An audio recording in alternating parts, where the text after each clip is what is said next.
Hi, and welcome to Geno's Picks. Wow, kids, how did we get here? The final week of the regular season, our 14th, and it looks as though Geno's Picks will not go gently into that good night, as back-to-back 4-1 weeks has Daddy at 80% over the past two. Oh, look at that lovely 21-20 whatever screen grab. In fact, had the Patriots been able to cover on Monday night, Daddy could have cruised into the final week of the season at 40-40 and a perfectly average 500. But Bill Belichick all but phoned it in as the Patriots couldn't keep within a TD of the Bills. But Daddy kept within striking distance of respectability as he had a wonderful Christmas, climbing to 39-41 to get to 49% against the spread. And now he is just 5 good calls away from a 44-41 record. And that would have him at 52.38% against the spread, which, as every gambler knows, Pete, you know this, right? It's 0.01% above the winning mark for gamblers and the exact percentage of COVID losers. That's how many of you die, you weak faggots that we never needed in this country anyway. But anyway, enough of that. There'll be plenty to talk about COVID. Let's get to the streamlined picks from the Visconti homestead somewhere in the woodlands of New Jersey. Right, big brother? Yes, that's good. This is fair. My first pick. First time I'm doing it, honestly. Tell him, Pete. Pete, tell him it's the first time I'm doing it. First time he's doing it. First run through. He's lying. My first pick. One time hit it. One time hit it. See, this guy gets it. He doesn't miss.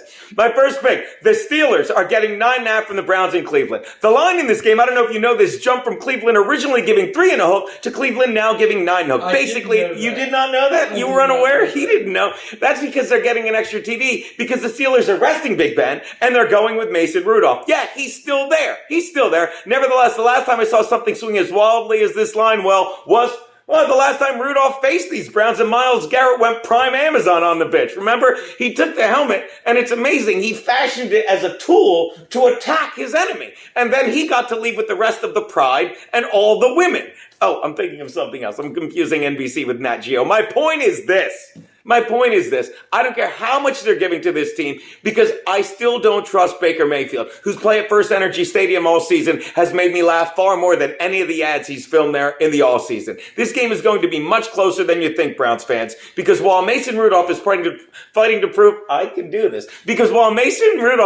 prove he's still a viable backup in the NFL at QB, Baker Mayfield is fighting to prove that he isn't a backup, and he's not convincing anyone. Take the Steelers in this one and all the points you're getting. You're fighting to prove you can read. I almost stopped him before you did that. See what he did. Never mind.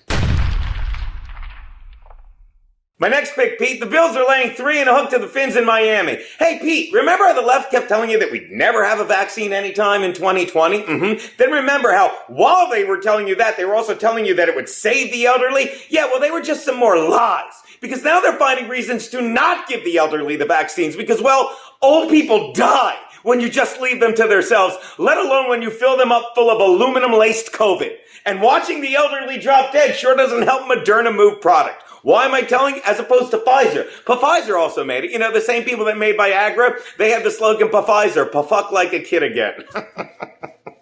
It's a joke for my act. Oh yeah, the pick.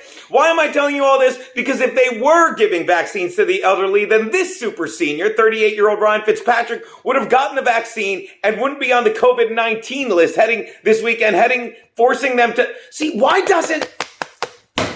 Gee, don't break it. It's an $8 laptop, and when I hit that fucking button, it should just fucking go. It's $8. That's more than $8. You know what I mean, Peter. Oh, your daddy fat stacks.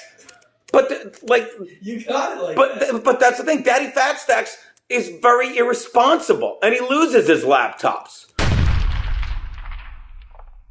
My next pick, the Falcons are getting 6.5 from the Bucs in Tampa Bay. Speaking of elderly Floridians, Tom Brady has led the Bucs to their first playoff in 13 years. And now the Bucs just need to win this game for the 5th seed. And believe you me, they want the 5th seed. Because who does the 5th seed get to face, Peter?